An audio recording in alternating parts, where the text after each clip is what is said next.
Hey there guys, I'm Renee. I am the owner and artist behind Chicly Reclaimed Decor, and I am also a member of the Couture creative team.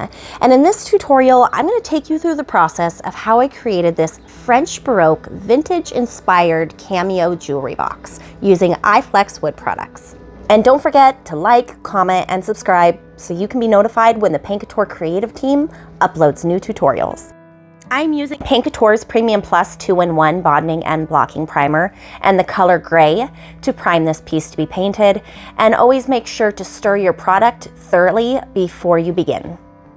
So like I said earlier, my inspiration for this piece was a vintage cameo jewelry box. So we're going to be using this mold. This is by Iron Orchid Designs, and we're going to be casting it in Couture's new rapid casting resin. We are going to be using their white version, but there is also black available. I love the style of container that these come in because it seems like I'm always spilling. And I'm going to be measuring by weight. So I'm going to put my container on, zero it out, and then I'm going to be measuring out equal parts A and B, and I'm going to mix thoroughly for about 30 seconds before I pour my resin into my mold. My goal today is to inspire you to pick up a paintbrush and do a little creating of your very own. So if I manage to do that, please do use my affiliate link down in the description below.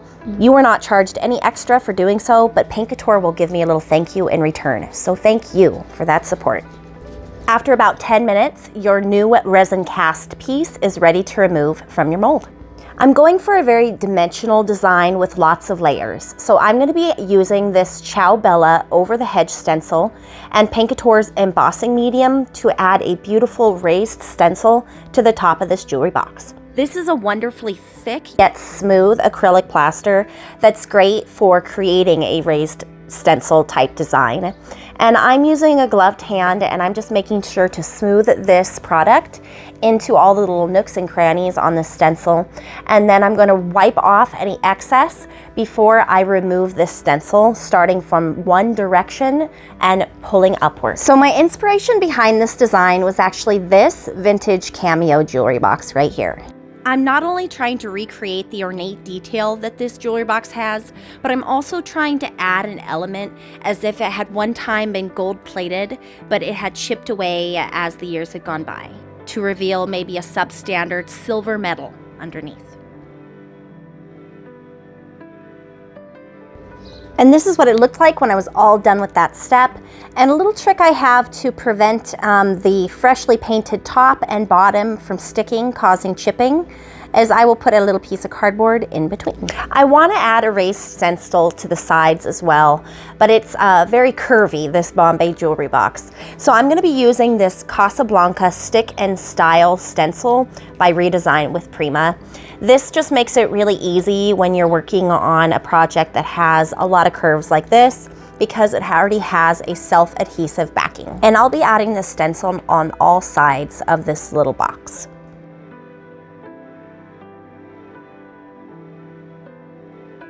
Next up, I'm going to be using part of this Queen Bee Gilded Decoupage paper by AB Studios.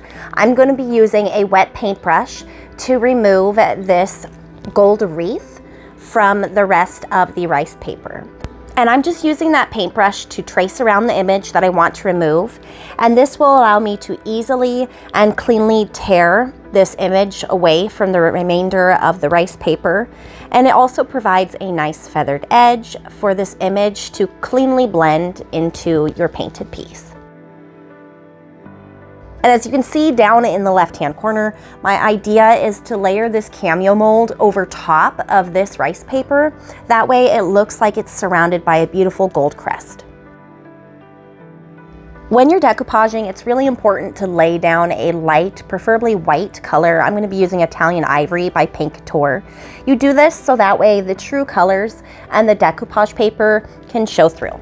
I'm going to be using Couture's Extreme Guard Gloss top coat. The reason I'm using a gloss is because I want to keep the sheen of that metallic decoupage paper. I'm going to be working section by section here. I'm going to start on the right hand side. I'm going to lay down a layer of this Extreme Guard top coat, and then I'm going to lay down my rice paper starting from the middle and pushing outward. Then I'm gonna do the same thing over on the left-hand side. And then I'm going to finish off by adding the top coat over top. And I'm using a little piece of plastic to smooth out the rice paper to make sure there are no air bubbles. Next up, we're gonna be accenting the top with some iFlex wood products. This is their decorative scroll pair, number 1353. We are gonna be using these to create an elegant border that surrounds this cameo mold. At this point, I am just designing and getting the placement of these molds where I would like them. Like I said, this is going to be quite the layered design as our most French Baroque pieces. So I'm going to be painting this piece with metallics and gold leaf long before we actually add these molds over top. But I wanted to share with you my little trick here. I'm going to be marking my molds. This one with a TR, that's supposed to remind me that that mold goes on the top right. This one's going to have a TL. That reminds me that it goes on the top left, and so on and so forth. And then just like the rest of the box, I'm going to pre-paint all of these molds with the Italian ivory color. I'm doing this because later on, I'm going to be painting this piece with some light colored metallic paint. And this is going to make it so I only need about 2 coats of that, so I get that 2 coat coverage that I want. And we're going to set these aside and come back to them later.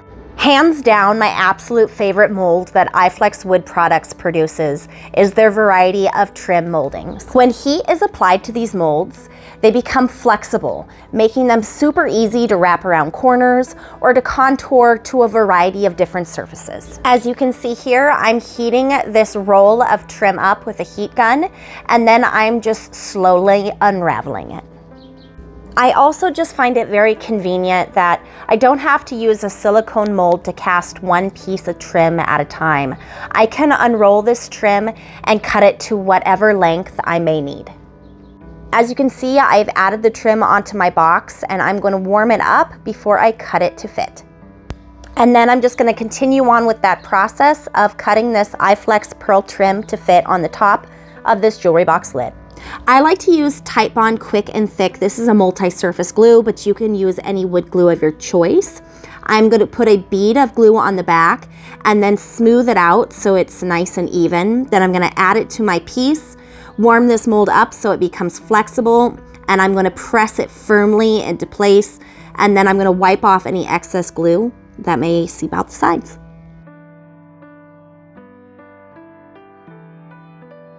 Now that the top pearl trim is in place, we are going to be using this floral and leaf trim to accent the bottom of this jewelry box. I'm going to be working section by section to warm this trim up and dry fit it to the bottom. Just look at how easy it was for me to wrap this trim around the corner once it was all warmed up. Such a great product. And now that my trim is cooled down and taken on the shape of this bottom, I'm just going to go about gluing it into place. Another aspect that I absolutely love about these iFlex wood products is that you can cut them up and customize them to your design. These little pieces right here, I'm going to be putting on the side. They kind of give it a fleur-de-lis decorative look. And it actually came from this piece of trim from iFlex. If you've been watching my videos for some time now, you've actually seen me use this trim several times. I've used it on a pink blended nightstand.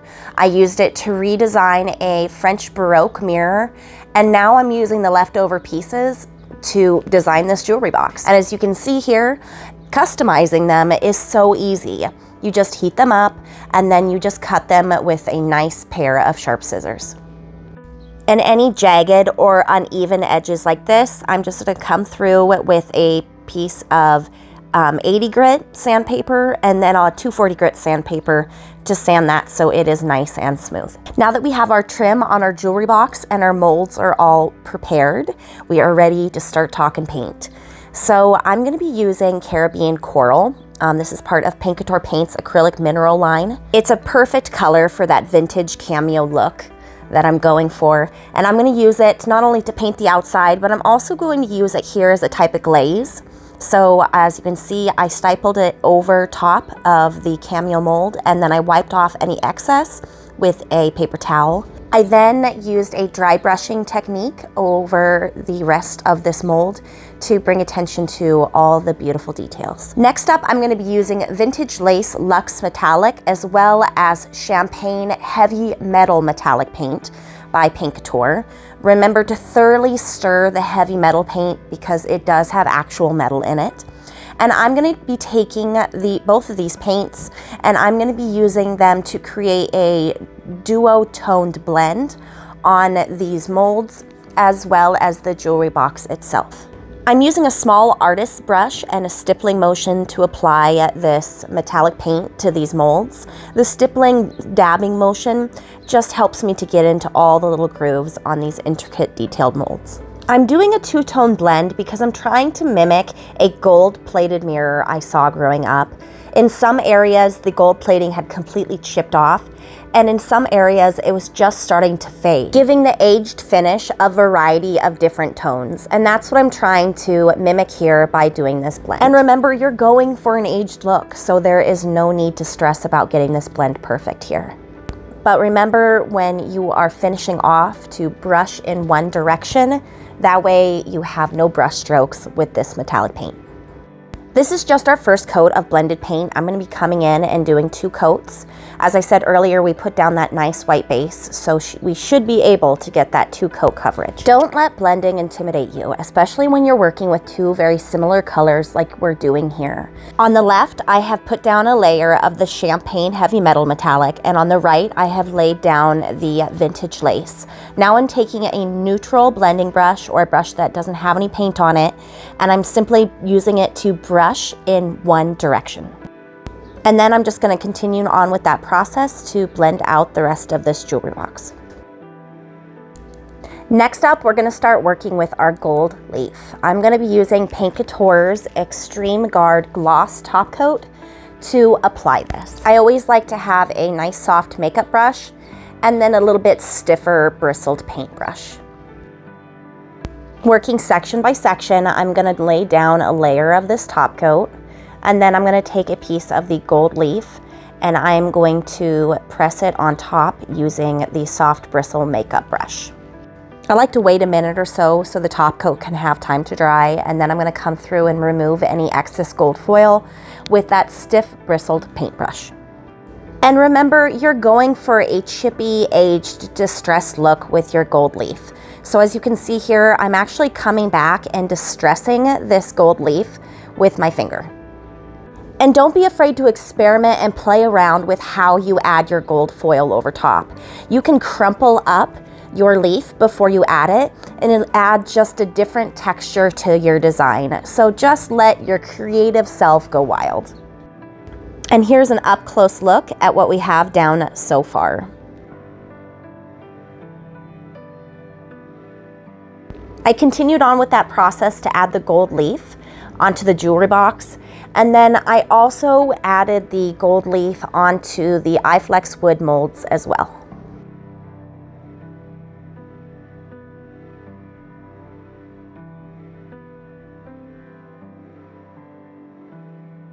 And of course, the Cameo itself has a little bit of that gold foil as well. This is the look that we have so far. And you've probably been wondering, well, why did I wait till this stage to add my molds?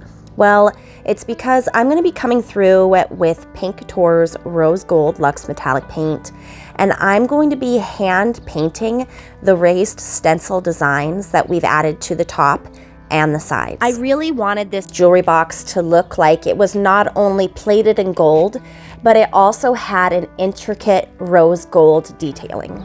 I absolutely love the design element that this adds to this French Baroque inspired jewelry box. After hand painting the rest of the stencil work with the rose gold, we're ready to officially start adding our iFlex wood products onto this jewelry box. And I'm just going to be following the same process that I detailed earlier to heat them up and glue them on.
And once everything had time to dry, I sealed it with a gloss top coat, and these are the beautiful detailed results.